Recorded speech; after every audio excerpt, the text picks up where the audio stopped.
La parole de Dieu est un trésor inestimable.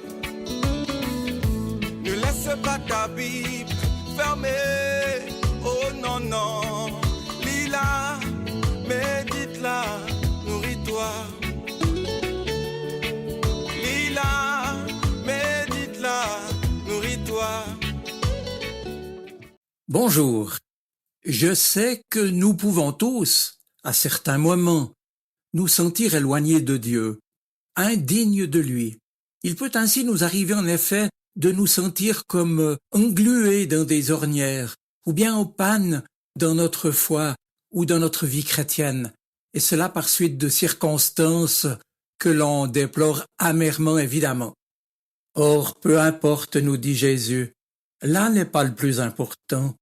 Je ne veux pas te laisser dans cet état, et je te propose de repartir avec moi. Car a-t-il affirmé, c'est en Luc chapitre 5 verset 32, « Je ne suis pas venu appeler ceux qui s'estiment justes, mais ceux qui se savent pécheurs, pour qu'ils changent de comportement. » Mes amis, soyons-en certains, lui le Christ n'exclut personne, il l'a promis en disant « Je ne rejetterai jamais celui qui vient à moi. » Alors, toi qui m'écoutes, saisis la main qu'il te tend en cet instant.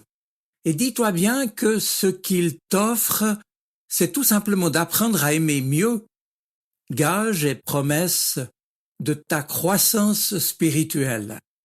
Parce que cela dit, l'amour n'est pas simplement en noir ou blanc, binaire, j'aime ou je n'aime pas. Non, l'amour même le plus profane, selon la formule bien connue, ouvre sur une infinité de modalités et d'intensités. Je t'aime un peu, beaucoup, passionnément, à la folie, etc. C'est dire que l'amour peut toujours se renouveler, s'approfondir, grandir. D'ailleurs, au travers des évangiles, Jésus évoque cette croissance dans plusieurs paraboles. Semé comme une toute petite graine, le royaume des cieux doit, par exemple, devenir un grand arbre. Voir ici Matthieu chapitre 13. Ou bien, Jésus évoque l'image de la vigne, taillée pour qu'elle produise plus de fruits encore. Au chapitre 15 de l'évangile de Jean, etc. Quant à l'apôtre Paul, il invite lui-même ses amis chrétiens à toujours, je cite, « faire de nouveaux progrès ». C'est ce qu'il écrit en 1 Thessaloniciens 4. Et puis, à oublier ce qui est en arrière pour s'élancer vers l'avant et courir vers le but, écrit-il au chapitre 3 des Philippiens. Pour le Nouveau Testament, notre progression spirituelle, la croissance dans l'amour de Dieu et du prochain, bien entendu, s'accompagne aussi d'une croissance dans la foi et dans l'espérance. Et cette croissance se définit concrètement comme notre progressive réponse dans toutes les dimensions de notre réalité humaine à celui qui nous appelle à ressembler à Jésus-Christ, à devenir chaque jour davantage semblable à lui. Tel est le but et la raison d'être de notre existence chrétienne, aimer.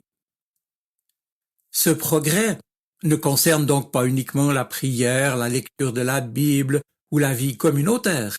Il s'incarne dans tout ce qui fait notre vie ordinaire, car il s'agit en fin de compte, je le redis, d'une croissance dans l'amour, qui consiste à aimer Dieu et son prochain comme soi-même. Et n'oublions pas de nous aimer nous-mêmes, parce que c'est ainsi que Dieu nous regarde. Mais cela rappelé, si la vie spirituelle est appelée à croître, on peut se demander si ce progrès est le même pour tous.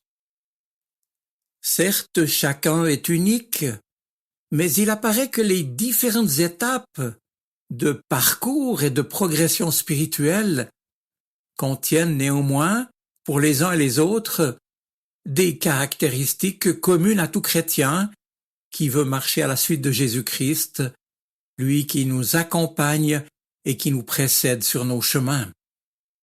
Évidemment, non, personne ne vit la même chose que son voisin. Mais il y a pourtant des constantes que l'on peut établir, des évolutions comparables, même si, je l'ai dit, elles s'incarnent différemment, et cela aussi selon l'époque et le lieu, et en chacun selon ce qui fait son quotidien, son état de vie, son tempérament, son caractère, son histoire. Mais la diversité de nos expériences en ce domaine, avec également des points de vue différents, atteste toutefois, au bout du compte, d'une même réalité. C'est un peu comme les témoins qui assistent à un événement. Chacun racontera les faits selon l'endroit où il se trouvait, avec son langage, ses références, ses a priori, ses oublis et même son imagination. Même si des aspects apparaissent contradictoires, on arrive à reconstituer ce qui s'est passé au moins pour l'essentiel. Alors dans le domaine spirituel, point ici besoin d'être curieux, mais nécessité d'accepter, de s'interroger soi-même avec sincérité et lucidité, et de nous poser, par exemple, les 2 questions que je vous laisse, que voici. Premièrement, quand ai-je eu l'impression d'avoir progressé, ou au contraire régressé, dans mon amour de Dieu et du prochain, au cours de ma vie ces derniers temps? Et puis, comment est-ce que je me vois maintenant? Ai-je envie de progresser vers plus de foi, d'espérance et d'amour? Et si oui, quel serait ce progrès que je pourrais, avec l'aide de Dieu, faire pour le concrétiser? Dès lors, mes amis, écoutons surtout celui qui nous guide sur notre route. En effet, nous dit Romains chapitre 8, verset 14, « Tous ceux, toutes celles qui se laissent conduire par l'Esprit de Dieu, ceux-là sont fils et filles de Dieu. » C'est lui, l'Esprit Saint, par sa présence en nous, qui nous guide, qui nous apprend à aimer toujours davantage Dieu et notre prochain comme nous-mêmes. Nous pouvons nous appuyer sur la fidélité et sur le pardon de Dieu pour expérimenter toujours davantage l'amour infini du Seigneur. Ce que Paul demandait pour ses destinataires de Thessalonique, que le Seigneur fasse grandir et déborder votre amour, qu'il affermisse ainsi votre cœur pour qu'il soit irréprochable devant Dieu notre Père. C'est en 1 Thessaloniciens chapitre 3. Certes, il y a et il y aura encore bien sûr des difficultés sur notre chemin, mais ce qui fait la différence pour nous, c'est de nous savoir aimer du Père, de Jésus et de l'Esprit Saint. C'est leur amour qui nous attire, c'est par amour que nous avançons, c'est encore leur amour qui nous donne d'être victorieux, quelle que soit notre faiblesse. Nous voilà conviés, nous aussi, à expérimenter ce dont l'apôtre Paul a lui-même témoigné. Le Seigneur m'a dit, « Mon amour te suffit », ou bien on peut traduire, « Ma grâce te suffit, car ma force s'accomplit dans la faiblesse. Ma puissance se manifeste précisément quand tu es faible. » Et on conclut l'apôtre Paul, « J'accepte donc mes faiblesses, afin que la puissance du Christ étende sa protection sur moi. Car c'est ainsi, lorsque je suis faible, que je suis fort. » Fin de citation en 2 Corinthiens 12. Voilà mes amis, nous avons tous non seulement le droit, mais surtout pour lumineux programme de progresser spirituellement.